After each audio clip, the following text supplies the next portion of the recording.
Gulmiraxon G'ulomjonova. Qaysi yili bo'lsin? Keling. Buni qo'yib. Tabriklaymiz. Iloyim bardavom bo'lsin. Shunaqa o'quvchilarni o'qitib yurish. Qolgan o'quvchilar, shogirdlarimizni ham chaqirmoqchiman. Dildora, Muhayyo, Nargiza, kelinglar. Chiqinglar. Tez bo'linglar. Qaysi yili bo'lsin? Bular mehnat qilishadi ko'proq, chunki rahmat.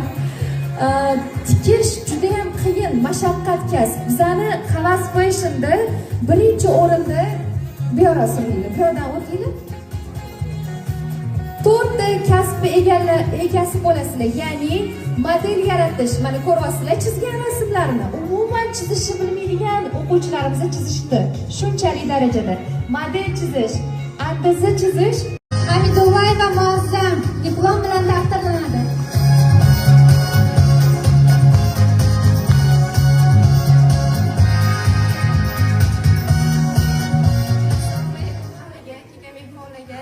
Avvalambor Shahnoz opamga, Gulmira ustozimizga rahmat aytamiz. Hamma malaka oshirish o'quvchilar nomidan. Shu yergacha kelinga, ota-onamga, qaynotamlarga, xo'jayinimlarga, hammaga rahmat aytaman. Shunga yetkazganiga shukr, rahmat hammaga.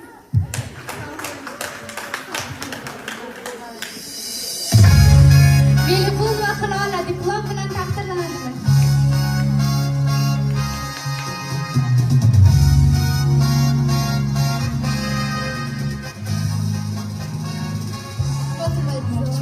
Assalomu alaykum. Voqeaga hurmatli kelganlaringiz uchun rahmat.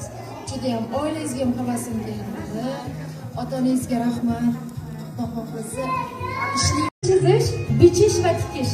Bu hammasi alohida kasb. Lekin Havas Fashionda 2 oy davomida shu kasblarni hammasini o'rganib ketishlariga sababchi ustozlarga qaysi yili bo'lsin. Sog' bo'linglar, umringiz uzoq bo'lsin. Sabringlarga tasannoslarni. Sog' bo'linglar. Ana endi hozirgi o'quvchilarni taqdirlashda Gulmiraxon o'zlari taqdirlaydilar. Ketma-ketlikda endi kelinimizni o'zlari ham o'rgansinlar gapirish, to'g'rimi? Marhamat. Assalomu alaykum hammaga. Kelganingiz uchun hammaga rahmat. Hozir sertifikat bilan taqdirlayman.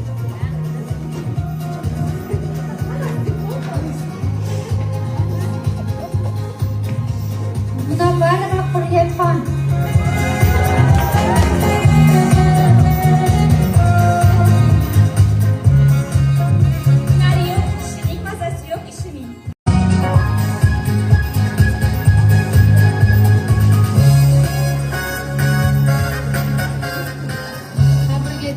ilm bizlar deyishadi. Avvalambor rahmat hammaga. Havas guruhiga havas qilib kelgandim. Niyatimga yetdim. Shahnozaga, Gulmiraga